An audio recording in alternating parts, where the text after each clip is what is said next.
The concept of secularism in France is very strong and very important to the country.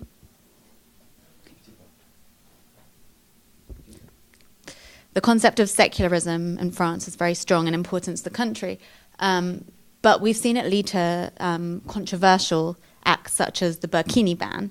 And so there's, a very delicate line between freedom of religion and holding strong to this principle of secularism. Do you think that there is a danger that people who are from religious groups will no longer feel free in France to, act as they wish within their religions? Thank you. Yes, secularism is it's in the DNA of the French people and the French Republic. It's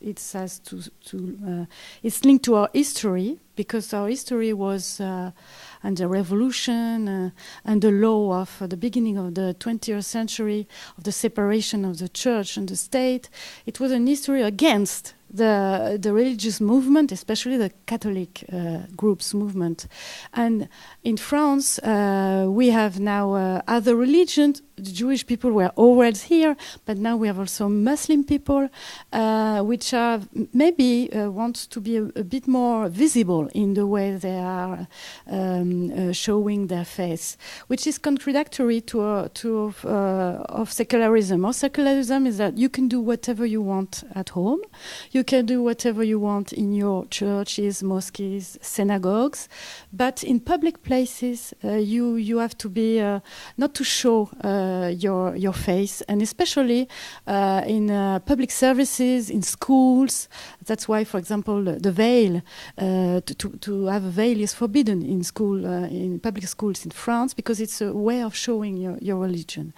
Maybe some people have difficulty to adjust to this reality, but it's very deep in our history and in our way of conceiving our republic. So we need to be a bit more, to have more pedagogy, and to be sure that every faith can have its own places to pray freely, etc. But in the public places, we are quite vigilant on this question. Don't you think that it stifles freedom of expression if someone can't, wear a religious symbol and they have to, hide a very important part of their identity? They can wear a religious symbol in the street, but for example, a woman cannot be in the street with a totally invisible, and it's not religion, it's security also. We have to see the face of the people. The police has to be able to recognize somebody. So it's forbidden to have something who is hiding your face, and not only for religious people, including other kind of people.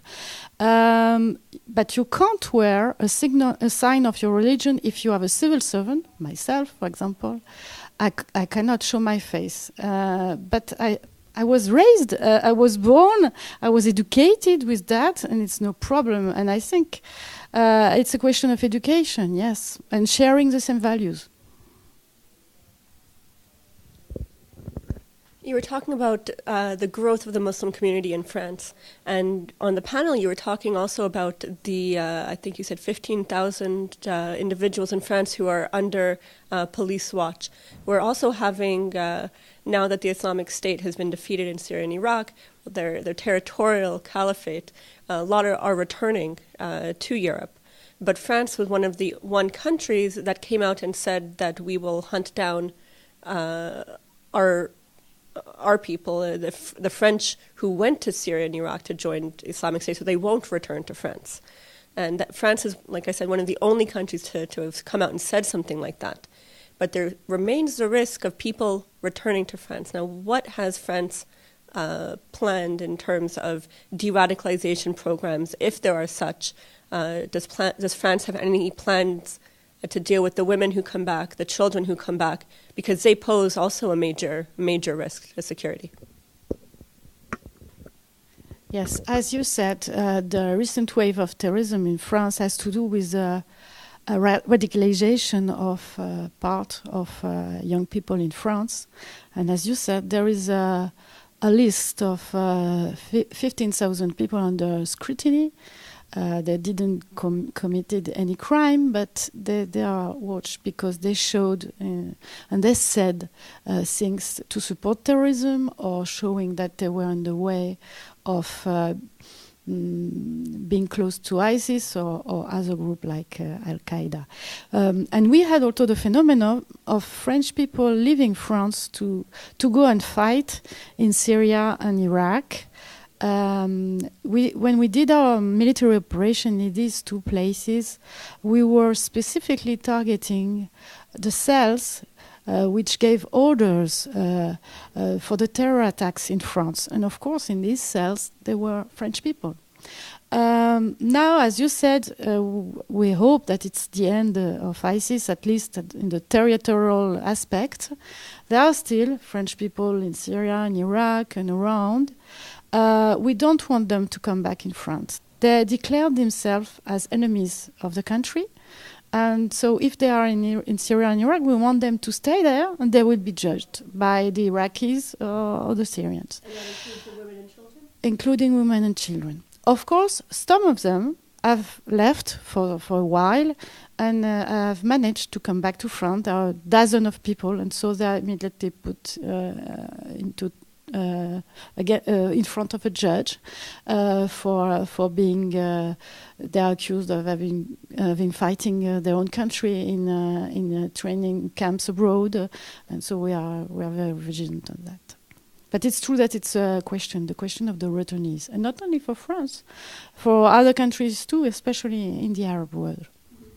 And to just continue on the topic of terrorism, has France and Israel have ties gotten closer in terms of intelligence sharing to prevent attacks?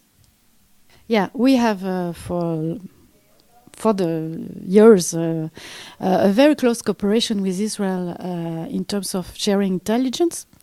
And I think there are not so many countries in the world which are able to have good intelligence on the terrorist groups in the Middle East. Israel is one of them. France is another one of them. So we have a lot to say together about that. But it's not only sharing intelligence with Israel. It's also sharing method and way to prevent terrorism, like, for example, terrorism in the internet or in the social networks, or taking care of the victims. We had a lot of people coming here from France to see how the hospitals, for example, here are functioning with emergencies coming from terrorist attacks, and also training for some special units in charge of terrorism. So it's for us, it's very important, this cooperation with Israel and also with the other countries, I would say, like-minded on these issues. Great, thank you so much. Thank you.